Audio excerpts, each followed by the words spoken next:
Hey everyone, and welcome to Functional Meatheads. I'm Mark DeSalvo. And I'm Froilan Sanchez. We're back to our remote location of recording, but Hidden on a we've secret island. yes, exactly, but we've upgraded our sound capabilities or configuration. So hopefully this is more pleasant for your well, I won't. I was gonna go all Kevin Smith on you, but hopefully it's more pleasant on your ears than our past remote podcasts. But We'll see. We shall yes, see. exactly. With that said, thank you for joining us for another week. Froy and I were just talking for a while, but one thing we weren't talking about is, and I think maybe we should just get this out of the way, is the week that was in sports. Party. The yeah, what? Yikes. Mark is dying. Mark just had a stroke, people. Yeah. Oh, did I lag out there? Yeah, to me it sounded like you. Anyway, as I was saying, the week that was in sports, the end of the Super Bowl, Anderson Silva testing positive for two separate anabolic hormones, Yes. No MMA steroids. talk. They're Yeah, terrible. yeah, but it was quite a week. But that's not what we're talking about today. So Yes. We'll relieve you of the MMA. yeah, because we talked about it a lot last week. I was trying to bait you there, but we won't do it. No, Uh, I think let's extrapolate it to fitness and health in general. yes, please. Did we both notice he was bigger than the last time? I felt like it. But actually, somebody said he was bigger in the last fight. I thought his training footage, that like the documentary they did of him before the fight, I thought he looked in better shape than I've ever seen him. But maybe it was the weight cut. When he got into the ring, I thought he looked about the same. You know, Ah, okay. I after mean, the weight cut. if it's true and everything, it's sad. It sucks. Yeah, it's weird. It's weird. But then the other guy got busted for marijuana, allegedly. Yeah, So, yeah, right. so it's a weird. It's a weird. Well, the reason I bring it up, and I didn't bring it up just to gossip Oh no, no. Go ahead. in a this actually does relate to us quite a bit, but I didn't bring it up to just be a shallow gossipy for hits or listens thing, but it was more of, you know, in their sport and what those guys do, that may or may not help you. Obviously, it's kind of been deemed that it probably does help you, so that's why it's banned. Uh, I feel like there's a lot of people who, especially when they're trying to get healthy, and especially this time of year, it's always the winter that I always hear about really weird, extreme solutions that people are trying to use to get healthy. So, like, strange cleanses of just drinking very sugary juices for 5 days, things we've talked about before. Let's Um, go with the easy one. Pre-workout, because if you take your pre-workout, you're so amped you have to work out. Yeah, well, there's that. Like, it's just there is definitely a culture in fitness of a external supplement uh, reliance, or like you need that. Like, in other words, it's been ingrained so much that just going outside doing a few push-ups and kettlebell swings isn't enough. You know? Yeah. I feel I see the pre-workout, I see all that stuff, and it's weird. It's a weird thing. It's kind of like not being able to go without coffee for the day, not being able to do certain things. It's a frequency, so it could be it's all the same frequency, whether it's steroids, HGH, or red line pre-workout. Yeah. It's all like an unnatural what's the word I'm looking for? Not impedance, propulsion towards doing something. It's an overthinking of what it really is, and it's more, and it ties into the subject because we want to talk about stuff that's natural. So it's interesting. So how can we resolve this? How can we go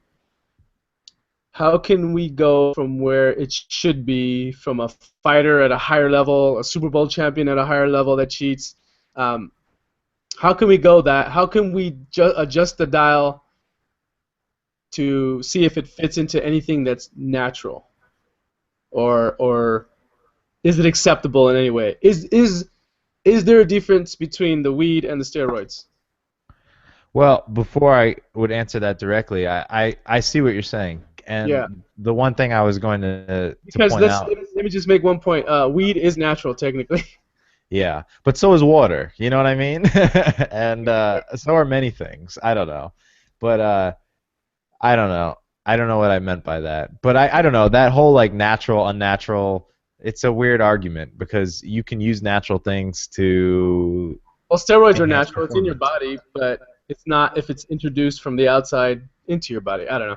Right. Well, what I was going to say is that I think, and I usually tend to be more optimistic with things, and maybe this isn't, maybe some would say this is an optimistic view of things, but and I've said this before if you've been listening to the show for a while, that I think people often forget why they're doing what they're doing. So, in other words, uh, when you talk about pre-workouts and these types of things, to me, those things were probably made originally and marketed toward athletes and people who really needed to, whose performance in the gym really mattered. So, in other words, like you need to stick on this strict schedule. So, uh, by any means necessary, you need to get these 5 sets of 5 reps out of this weight. And if you're too tired, tough shit. You gotta figure it out. And to me, that's kind of how a pre-workout would come about in a way, you know. And I think over time, these things started to seep into more general populations of gyms and meatheads and whoever else. And the the companies who produce these things, they weren't going to say anything like, "Oh, hey, this is probably not how you probably shouldn't be using this. This wasn't made for you." They weren't going to say that because they were making more money. Well, And it becomes about profit. right, exactly. They were making more money. They're getting more customers. So, and then, once things reach saturation point, that's when like your typical like person on Instagram is taking a picture, got my pre-workout, and I just ran 30 minutes on the treadmill, whatever.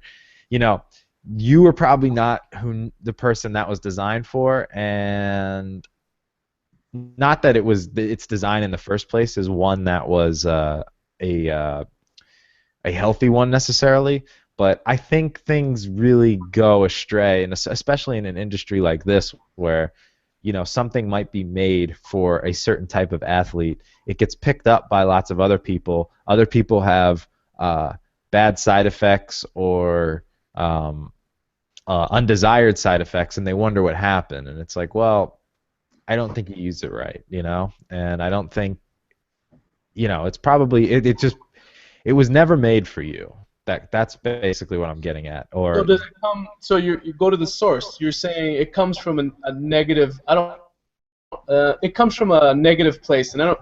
Negative can have a wide-ranging meaning in this sense, but it comes from an altered slash negative space. So, let's say Anderson took it. If it's true, right? mhm. He's coming from a place of weakness, like, oh, I can't win unless I do. I need this extra edge. And Right. apparently, for some, I'm not 100% sure. Did you read the science on it? He took a really, really, really stupid old one that people normally know stays in your system for a long time. Like it's an old school weightlifter one. Yeah, that was one of them. I And so did he hear about that. And the other one I heard he took was a very low dose, simple, non-weight, like very low weight gain one. Very lean. So Yeah. was it the cutting one? Is it where's it coming from? And if it's coming from a place, and I'll simplify it. If you don't feel like working out and then you take the pre-workout and then you feel like working out and then you work out, should you have worked out? Say that backwards. Um, Say you it know, 5 times fast. I know. So where does that come from? And you already know the answer to that. Let's not trick each other. You already know the answer to that. So Yeah. what are you supposed to do? How are you supposed to deal? How do you resolve that? You don't. You just, I don't feel like working out today. Okay.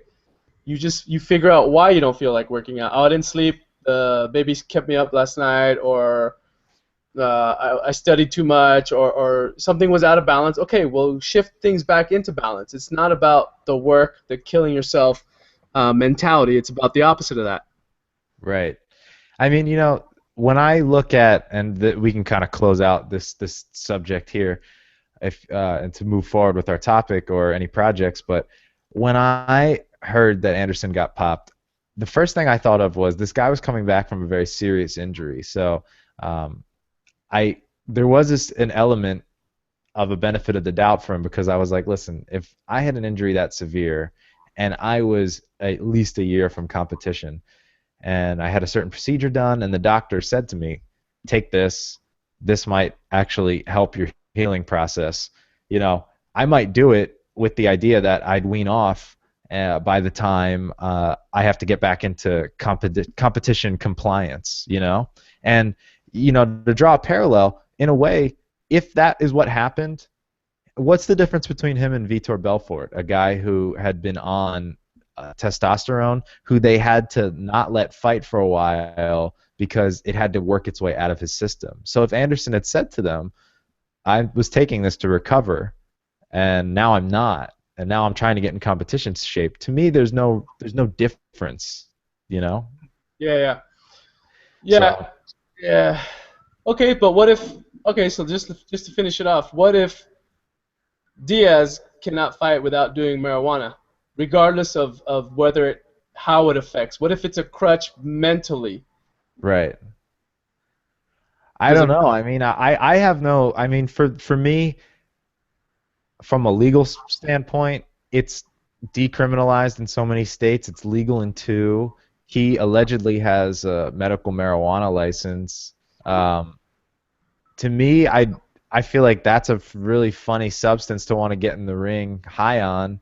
Uh, I don't Oh, have as no, much. I think it just means he. I think it means when they tested, it was the metabolites were in there. So I don't think he's fighting. Yeah, So no, I don't either. I don't either. Yeah, yeah. But I'm just saying, I don't know. I mean, to me, it could be like an isolation tank or an ice bath. Like, you know, the recovery benefits you get from that. How different are they? You know, I don't know. To me, that's a I don't know. This whole subject is a funny one. Like, in other words, I really think at the end of the day, the only way anything is ever fair is you just make the rules and you either comply or you don't, you know, and you're out if you don't. Like, and the rules will make sense or they won't because there's always going to be gray areas, you know, like, well, this helps with recovery, but it's not banned, you know. I always wonder who introduces it to these guys. It takes fucking. I'm sorry, sorry. To me, it takes balls to go to a legend and be like, all right, now you need this, you know? Yeah, exactly. Because if you're a coach or any sort of self-respecting person who's trying to elevate somebody else, whether it's a fighter, a person trying to lose weight, for you to even pierce the veil of like, here's something that you need that's outside of you, that teeters on that line of like weakness, you know, and that unnatural thing, it throws me off. It takes balls to go to somebody like that.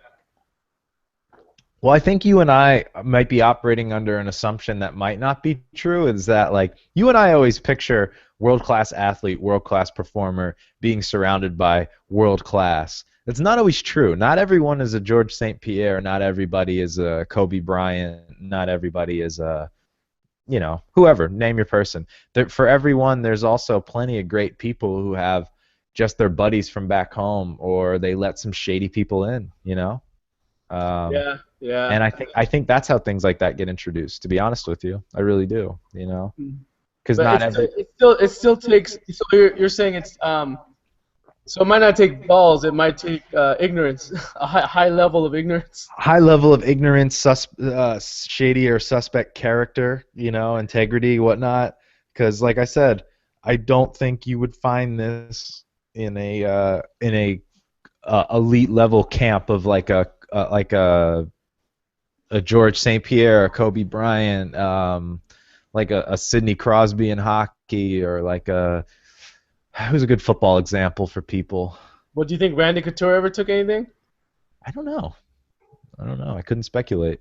Brock Lesnar. I don't know. Brock I don't Lesnar. know. I have trouble having this discussion with a lot of people, and the only reason I have it with you is because I know that you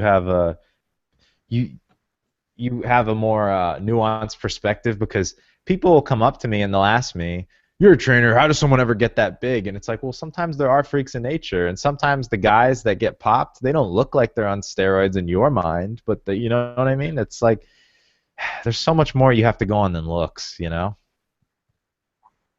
it's hard to say. It's very difficult to say. Yeah, you're talking to somebody who doesn't like people who run with a iPod. I don't think that's running. So I'm very extreme. But I mean, I do run every once in a while, but I try not to get used to running. Anything that will take away from the source, I Yeah. try not to get used to it. So who knows? But I do, I do want to. There's a purity in the things that we do. And if that purity gets corrupted, and I'm not saying all the time, sometimes I have a little bit of coffee before a workout, but but I never, I would, and I'm not saying this to say I'm better than anybody, but I would never do it if I was like, oh, I really don't feel like working out. I'm going to have some coffee and then work out. Normally it's like, I'm going to work out, or maybe I'll alter the workout a little. First, I will always try to say, okay, maybe just some yoga and a little bit of this, as opposed to I'll always find a way to kind of fit it in and not compromise myself too much. Or sometimes I'll be like, okay, I want to do yoga first, so I'll do the yoga, get nice, and then, okay, I need a little bit of um, I'm gonna have a little bit of coffee, and then I'm gonna work out. But I'm never gonna pound a cup of coffee. I'm never gonna do anything more like the Paul Chek style with the tea or caffeine. Yeah. Use it to kind of to work within the framework of what I want to get done that day, but not overbalance, not send it one way or the other on the other side of the spectrum. Yeah, I see what you're saying. Yeah, I don't know. I mean, it's a funny subject. I think sports, competition, performance in the workplace, um, being able to take care of your kids. There's a lot of weird. I mean, there's a lot of energy that goes into all that, and there's always going to be a lot of weird edges that you can gain in all of those things. And you know, I think at the end of the day, uh, the question isn't always like, is it wrong to be using those things? I mean, yeah, you can have that debate, but it's when you come out on the other side of using those things, like, are you really better off? Because Yeah. all of these athletes who use, they almost all get popped. Yeah, they might have made their money, but their respect is gone, their legacy is gone, the way people think of them, maybe their interpersonal relationships are gone. To bring it down to like a functional meatheads level, it's like if you're doing all of these things that you shouldn't be doing, like working out when you shouldn't, or maybe not working out when you should be, uh, there's consequences. There's your health, there's weight gain, there's your general happiness and energy towards tackling life. And if you have kids and they're seeing a parent who's sick and not taking care of themselves and getting run down, like it's a weird cycle. There's always consequences. There's never, as Tim Ferriss always says, there's never a biological free ride or lunch. That everything has a consequence. And when you think of things like that instead of a term in terms of right or wrong, I feel like at least I feel a little bit more I, just sane. You know what I mean? Yeah. When you pull yourself out of this weird moral debate and turn it instead into a debate of just X's and O's, like, if I do this, this will happen. Yeah. Uh, Well, I that's think that's what we're really leading up to, though, right? Isn't that that's the real gist of you just said it. And how did you just phrase what you said? Because you said there's consequences to our actions, right? there's no biological free ride. There's no There's no. biological free ride, and that can apply to sitting for 8 hours. That could Yeah. apply to being in a controlled temperature in an office for 12 hours. Right. It kind of gets to what we want to talk about in terms of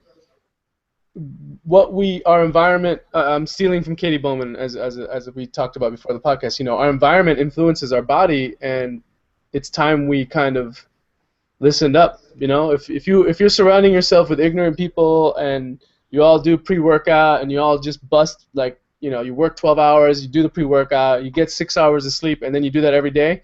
If you do that in your 20s, by the time you're 30, you're not going to be in a good. You might look good, but you're not going to be setting yourself up for a strong future. And whether or not your genes are strong enough to handle it, there's going to be some, like you just said, what Ferris said. There's going to be something you're passing down to somebody.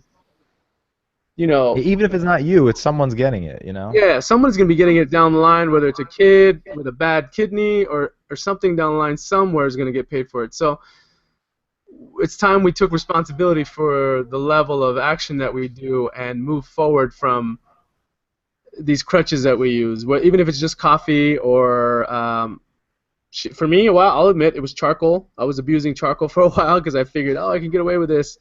I was just hoping one day I wasn't gonna have to take you to the hospital and they'd be like, "What's this black shit in his stomach?" I don't think there's. I don't know if you can overload on it. I want to know. I should research how much they put in people when they OD. I'm not suggesting that you could. I was just. Oh no. I was worried. I mean, I wasn't killing. I was having like probably 2 meals a day with some charcoal. On the weekends. Not every day, just on the weekends. Right. And it became a crutch, and I was like, is it actually doing anything? How does it really work in terms of what's going on in my system? And it took me getting that food poisoning to say, oh well, so if it didn't save me from food poisoning, what real good benefit does it have? And I understand there's other forces at work. Trust me, I know what's going on with food poisoning, but in fact, it seemed like it prolonged it for me. But who knows? Who knows? I don't know.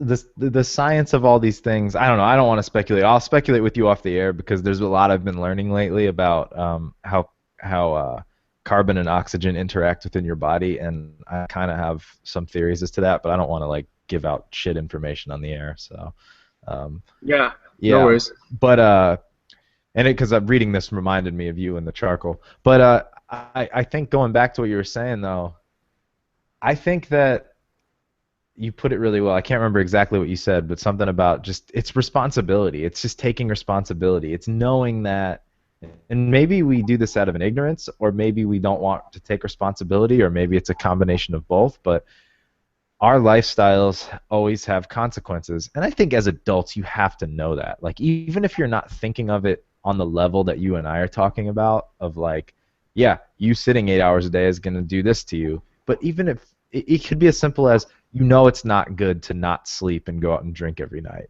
You just have to know that as an adult. You know what I mean? You have to know that that's not a great course of action for you. But there is a weird diffusion of responsibility that somewhere gets lost, and I think that that's a whole other podcast to figure out where that comes from. But I think in a lot of ways. That has to do with a certain amount of depression, something we talked about a few weeks ago, or I don't even know. But I think when you do start taking responsibility for things, you start to see things a little more clearly in terms of how something's affecting your health, or whatever. I mean, let's even move it towards. Let's go to movement, even if it's just movement. Let's simplify it. If you're doing an exercise and you're seated and parts of your body are just kind of dead, but they're just kind of along for the ride. Yeah.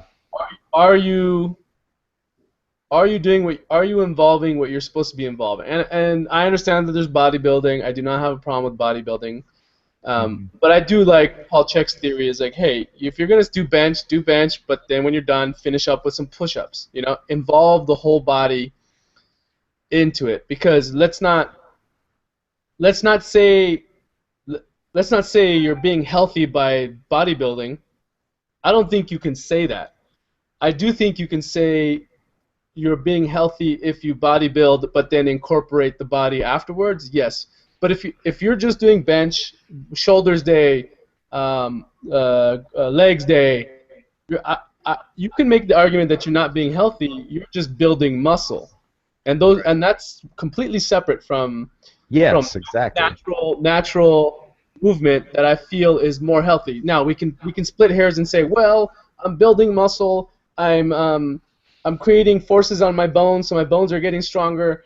I'm doing this, but then on the other side, I could say, well, you're not activating your core, you're not involving, you're actually messing up some of your muscle spindle. There's a whole we can You're so yeah, you're we can adding a so tremendous amount of digestive stress and yeah, we can split hairs like crazy on the whole what's healthy, what's not healthy, and we've done it in old podcasts before. But I think to some degree we can all agree that there's a higher level of awareness and mindfulness that will come. So you can tell me that if you have a weak core and you're doing bench press and you're killing it on the bench press, but you can't do like a lizard crawl or a bear crawl, which incorporates a lot of the same muscles but adds the core, uh, you can't tell me you're being healthy. And I'm going to be a little bit stringent on that point, just because we're here as people, as trainers and as podcasters. We're here to be arbiters of change. We're here to make people think. right. And if you can think on that level, and even if you disagree with us, go for it. I don't have a problem with that. But I see far too many people on machines, or far too many people on a bench that have no core or have other stuff that's really pre-existing that hinders any form of natural movement. And I was thinking about the other day, if you lived in China or India or any other place and you can't squat properly, you can't shit properly. You cannot go to the Yeah. bathroom properly. Right.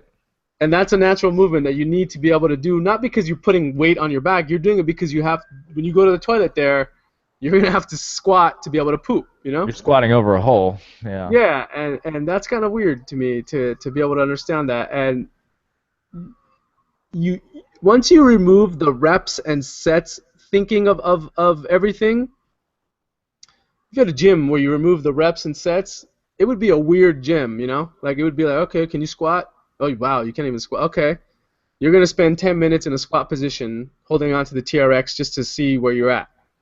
Some people couldn't even be able to do it. Mentally, they couldn't be able to do it, and physically, they'd be like dying around minute 5 Right. because their body's just so not used to bending in that one position. So that's a harder workout than them repping out 12 reps of 60-pound weights, because they know they can do that. Right. Yeah, I mean, I think you're touching on one of the thesis of our show. Like Well, we've yeah. we've talked we've talked about this a lot. Like I think to even put it another way, which is basically saying the exact same thing you're saying. You were talking about bodybuilding and all these other things. Like, let's just call those sports. And sports aren't inherently healthy, you know? Oh, Uh, great point. Great point. and that's the thing is that it just so happens that that sport takes place inside the gym. Yeah. And the gym is also where some people can go and get healthy. But as we've talked about many times, probably it's evolving to not be the best place to get healthy.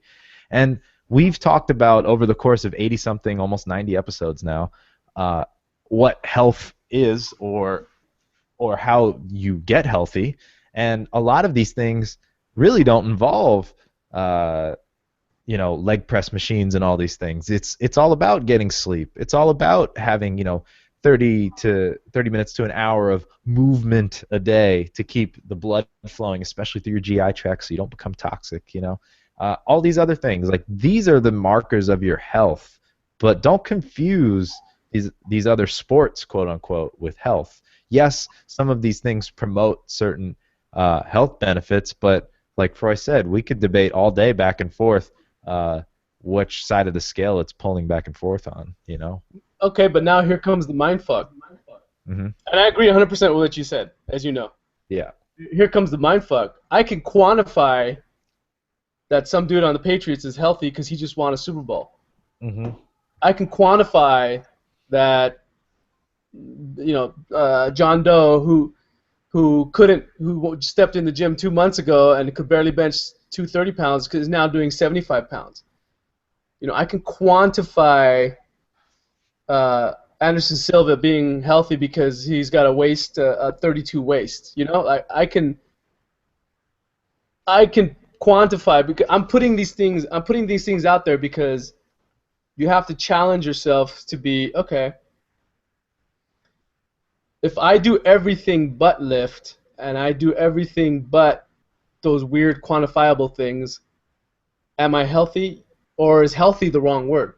You know what I mean? Like, I'm getting Right. philosophical and theoretical out there, because Well, I was just gonna My say my Fitbit can't tell me how happy I am or how awesome I feel. It can give me numbers on every single thing, but does that relate to like complete holistic like? And I use holistic in the terms of whole body, comprehensive happiness. It can't tell me that a week ago I couldn't touch my toes, but now 3 months later I can touch my toes. You know? yeah. I mean, I'll I'll take it kind of in a hippie sort of direction to kind of answer that, and then maybe we can answer it not hippie way. But like, if you look at somebody who's in their 80s, who is everyone just looks at like they have so much vitality, they might still ride their bike, they go to yoga, they get up every morning, they do things. Um, they might have never worked out a day in their life, but they kind of are the I don't want to say envy because that has weird connotations, but uh, people like that are are probably what you and I would call healthy, but they've probably never set foot in a gym in their entire life because maybe they grew up just eating really well. Basically, who I'm describing is I'm describing my great aunt and my grandmother, both who are Hmm. which deep into their 80s, probably have never worked out a day in their life, but they eat very well. They go for walks daily, rode their bikes, like all that stuff. I guess if you want to call biking working out, but for them it's more just getting around the neighborhood, doing whatever. And Is biking a natural movement, bro? probably not.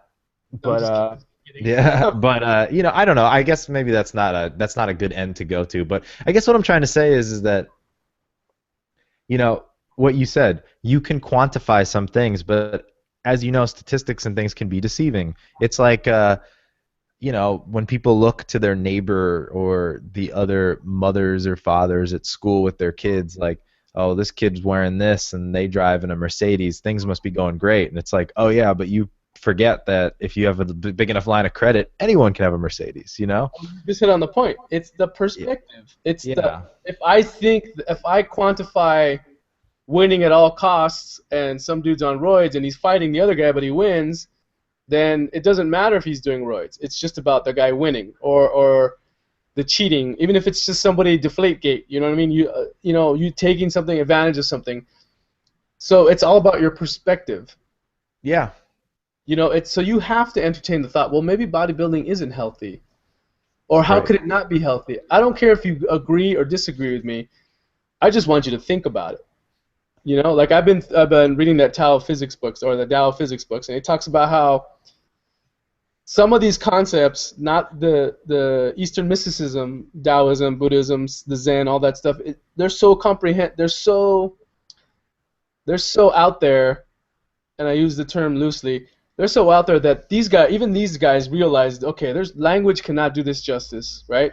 right, So we create statements like cones and like you basically create passages that are paradoxical because they don't make sense, so they stop you from thinking, and because they stop you from thinking, they work. right, You know. So like I forgot, there's one like, oh, I've never met Mark in my life, but his face is been familiar to me for years. Like you're what? So you stop thinking, and that's a bad example, but you start thinking, and you start thinking because you're reading them, but then it doesn't make sense, so you stop thinking, and then that little pause of thinking is there's a universe in that. right, So it's a weird. I have to love that book. It's one of the best books I've ever read, anyways. Um, so challenge yourself to kind of think about the movement that you're making to understand what the consequences of the movement are, and is it natural for your body, and then start moving towards the natural. It doesn't mean you can never not do it again. It just means that the environment of the gym shapes your body however you want to shape it. And if you're only using the instruments in there, I challenge you to think that, hey, you're probably, if you use every single thing in there, you might not be healthy in terms of a bigger, broader vision of health. right. And that's kind of a mind screw because you're supposed to be going to these places to get healthy. Yeah. And I I don't know. could I mean, what? and I could be wrong too. Yeah, I mean, I think how do I put this? Like I think that if you're getting I think that the mind is extremely important in this too. So as you would obviously agree that if you find enjoyment and satisfaction and a level of meditation or kind of focus through some of these things, like we might not be talking to you. You know what I mean? Or not all the time. Or You I know? suggest, or I suggest, there's nothing wrong with that, but I suggest that the environment could be better. It could be optimal. Oh yeah, There's an optimal environment than a place with treadmills and machines and benches and weights. I postulate that there's a better place than that. But I'm not faulting you for lifting because it's meditative. I used to do that all the time. I liked it. yeah. I still do. You know? But I was jacking up. I was messing up my shoulders. I didn't know how to do it properly. Oh yeah, no, exactly. I mean, that's the thing is I still do, but I should put that out with the caveat. There are a lot of exercises that have been subtracted from my workouts, because it's just not right for me. And that just came through years of learning and teaching and figuring things out. And I'm not saying this to depress you or make you feel bad and say we're better than you. No, I'm just saying that challenge the way you're thinking, challenge the way your body feels from that environment. And I guarantee you had a day where even if you're on the bench and you lifted and you felt it in your shoulder muscles first, like a sharp little pain, Hmm. that's something that needs to be paid attention to. Most people just power through it and don't even ask anybody like, hey, what's going on? It could be from you're sleeping on your side and your shoulder's jacked, so the muscle is that little shoulder muscle is super tonic and it's firing first before your chest. So then you're not even working your chest properly. Right. It could be that you don't breathe properly, so you're not your upper respiratory muscles are just on fire and they're taking over. So there's a lot of things in line, and we want you to start. Our goal is the bridge for health for you. It's nothing other than that. It's not to make our cells feel better because we have knowledge or anything like that. It's just we want you to realize that from sitting in 8 hours a day to anything else, your body needs to know these things. These things are affected by what's around you, who you're with, who you're working out, who's offering you steroids, who's telling you to use a machine versus a bench versus push-ups. There's a whole universe of things that you can choose from, and we've meditated on it, we've thought about it, we've practiced it. We feel that there's a better way, and that even that language is limiting.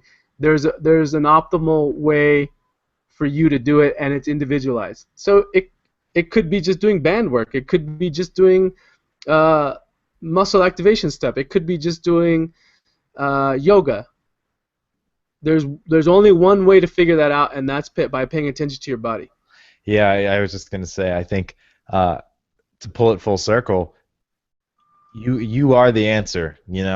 It's gonna Bro. take some contemplating, but it's the answer to that question is not necessarily one that we can give you. Someone like us can probably help you arrive there, but it's always on you.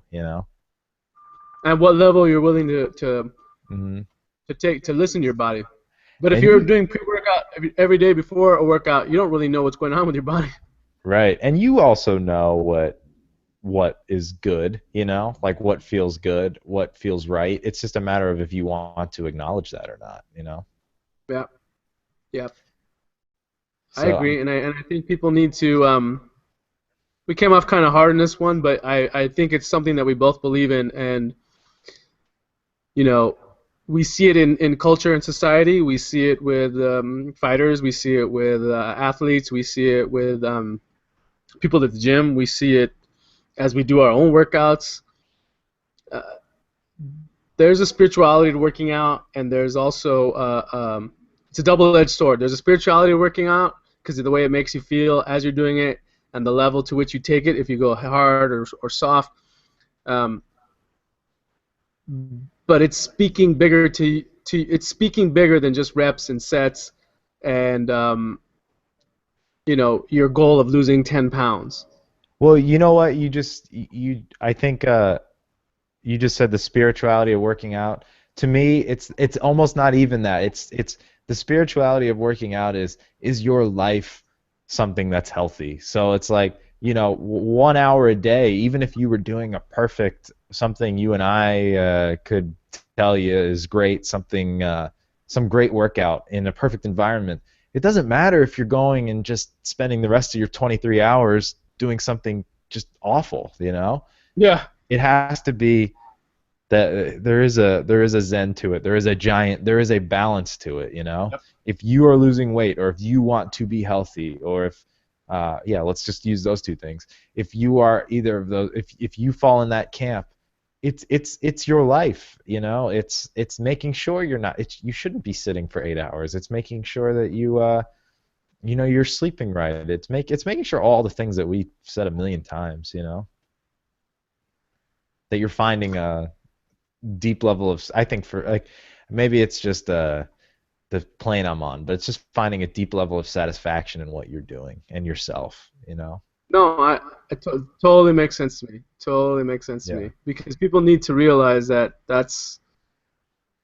These things don't yeah, live in a vacuum. that's what it is. It's just that, and we got to kind of make sure that people know that we want to go from there. Where do you want to go? You know, and the balance it out, live properly, and just go from there and deal with it properly. You know. Yeah, and I don't want to put words in your mouth, but I think a lot of what you were getting at when you said you might be coming off as hard or whatnot. It's not hard. It's just that um, it's very sexy and starting to become more commonplace for people to critique sitting in the workplace, and that's why you see the rise of standing desks and all these other things. But Treadmill desk. yeah, exactly. That's why it's sort of inevitable that that thinking is going to be transferred to the gym because people, someone's going to challenge it. Some study's going to come out. The Good Morning America is going to pimp and say that, your workouts aren't doing anything for you. And they kind of already do that because, like, they say, like an hour a day on the treadmill isn't going to undo your 10 hours of not, you know? Um, Yeah. and that philosophy kind of, like, in other words, you and I our patience might be drawing a bit thin that people aren't realizing like yeah, you keep isolating all these things. You just said, okay, this is the problem with the office, this is the problem with home, this is the problem with the gym, and then still no one wants to connect the dots. But at the end of the day, it's like it's just one giant board, you know? It's just one giant we're all in the everything's related. Everything is related, and no one ever wants to pull it together. And I think that's where the frustration comes from. I agree, man. I agree. And I think that I wanted to articulate that as best as possible, just so we're not the anti-working out trainers, but you understand where we're coming from. No, I mean there's a range in working out that could go from yoga to a slow, nice, rhythmic breathing yoga, even meditating to CrossFit.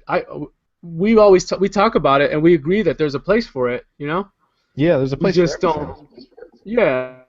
So we're not the anti. We love working out. We just have a method and a belief and a way of seeing how working out fits into the holistic you. And I don't mean holistic like ooh, hippy dippy. I mean holistic, whole comprehensive you from happy to sad. We don't believe that you should be happy every day either. There's got to be there's a life and a rhythm to life. Just as seasons change, nature changes everything. There's a rhythm to it. So yeah, And get into that rhythm. yeah, get into that That's rhythm. basically. But our method helps to get into that rhythm. So it's all about understanding what's real and what's not real, and not putting your workout, the basis of your workout into some powder that's in some plastic cup that you need to shake up. You know? Yes, exactly. Yes. And understand why Yay. those things exist. It's very, we don't even need to. You know. No, when I say understand why those things exist, I mean it in a slightly negative way of like it's easy to sell. Yeah, it's easy to sell, and it ties into save me time, and it's just not the way we want it to be. Yeah, exactly. Part of the big problem.